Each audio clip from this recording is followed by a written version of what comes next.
ദേവസ്വം ബോർഡിനെ ഈ കാര്യങ്ങൾ അന്വേഷിക്കാനും യാഥാർത്ഥ്യം പുറത്തു കൊണ്ടുവരാനും ഏൽപ്പിക്കുന്നത് മോഷ്ടിച്ച കള്ളനെ തന്നെ അന്വേഷണത്തിന് ഉത്തരവാദിത്തപ്പെടുത്തുന്നത് പോലെ ഗുരുതരമാണ്.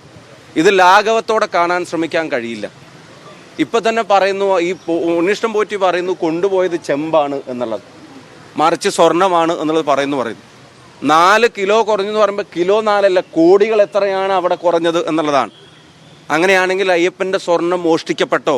ഉത്തരവുണ്ടോ സർക്കാരിന്? അതിന് നടപടിയുണ്ടോ? ഇത്ര ലാഘവത്തോടെ, അതീവ ലാഘവത്തോടെ ഇത് ചെയ്യാൻ ആളെ വിടുന്നതും ഈ മോഷണത്തിന് സാഹചര്യം ഒരുക്കുന്നതൊക്കെ ആരുടെ അറിവില്ലാതെയും നടക്കുന്ന കാര്യമല്ല. ഇത് അറിഞ്ഞുകൊണ്ട് നടന്നതാണ്. ചെമ്പാണെന്ന് പറയുന്ന ആളുകൾ നേരത്തെ വിജയമല്യാണെന്ന് തോന്നുന്നു നേരത്തെ ഇത് സ്വർണം പൂശിയിട്ടുള്ളത്. അങ്ങനെയാണെങ്കിൽ അപ്പോൾ പൂശിയ സ്വർണത്തിന് എന്തു പറ്റി?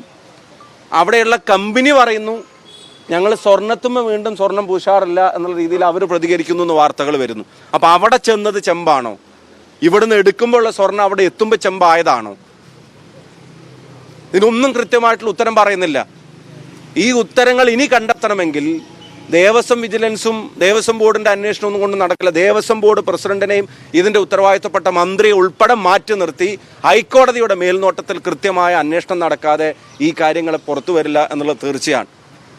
ഒരു കാര്യം നമുക്ക് എല്ലാവർക്കും ഇപ്പോൾ വ്യക്തമായി, അയ്യപ്പ സംഗമത്തിന്റെ പ്രധാനപ്പെട്ട കാരണം തെരഞ്ഞെടുപ്പ് തോൽവി മൂലം അല്ലെങ്കിൽ വന്നേക്കാവുന്ന തോൽവി മൂലം വെപ്രാളം മാത്രമല്ല, ഈ സംഭവങ്ങൾ പുറത്തു വരുമെന്നുള്ള വെപ്രാളം കൊണ്ട് ഉണ്ടായ അടിയന്തര സ്നേഹമാണ് ആ സംഗമത്തിനുണ്ടായത്.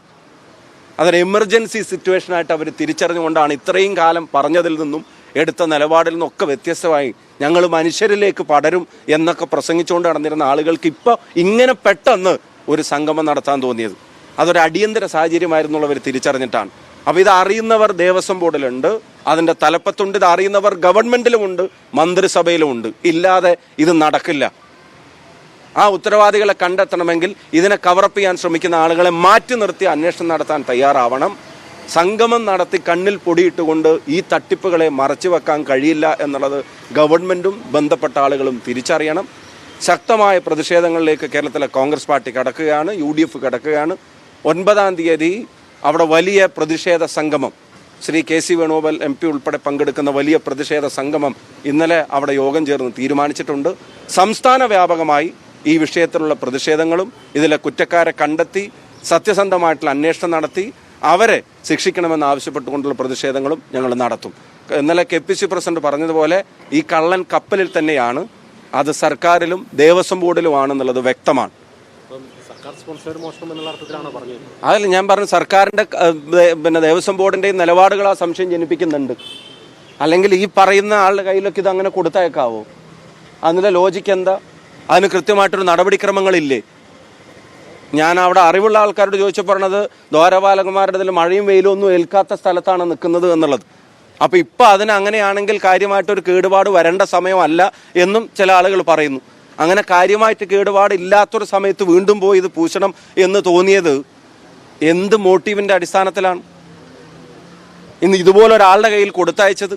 എന്നിട്ട് അത് തിരിച്ചു കൊണ്ടുവരുമ്പോൾ അവിടുന്ന് ഇതുവരെ വഴിനീളം നടന്നിട്ട് അത് പ്രദർശിപ്പിച്ചിട്ട് അതിന് പൈസ ഉണ്ടാക്കി അതിൻ്റെ പേരിൽ പണപ്പിരിവ് നടത്താനുള്ള സാഹചര്യം കൂടെ ഒരുക്കി കൊടുക്കുക എന്ന് പറഞ്ഞാൽ ദേവസ്വം ബോർഡൊക്കെ എന്താ ചെയ്തുകൊണ്ടിരുന്നത് അവിടെ? ഇപ്പം നമ്മുടെ ജനങ്ങളുടെയും പൊതുപ്രവർത്തകരുടെയും മാധ്യമങ്ങളുടെയൊക്കെ ശ്രദ്ധ നേരെ സംഗമത്തിലേക്ക് മാറ്റിയിട്ട് അതിൻ്റെ മറവിൽ ഇത്തരമൊരു അടിച്ചുമാറ്റലിന് കളമൊരുക്കാനാണോ ഇത് ചെയ്തെന്നുള്ള സംശയം ജനിപ്പിക്കുന്ന തരത്തിലാണ് ഗവൺമെൻറ്റും ദേവസ്വം ബോർഡും പെരുമാറുന്നത്, പ്രതികരിക്കുന്നത്. അപ്പം അതിന് ഉത്തരവാദിത്തപ്പെട്ടവരെ മാറ്റി നിർത്തുന്ന ഹൈക്കോടതി മേൽനോട്ടത്തിലുള്ള അന്വേഷണം വേണം. അത് ആവശ്യപ്പെട്ടുകൊണ്ട് ശക്തമായ പ്രതിഷേധങ്ങൾ ഉണ്ടാവും.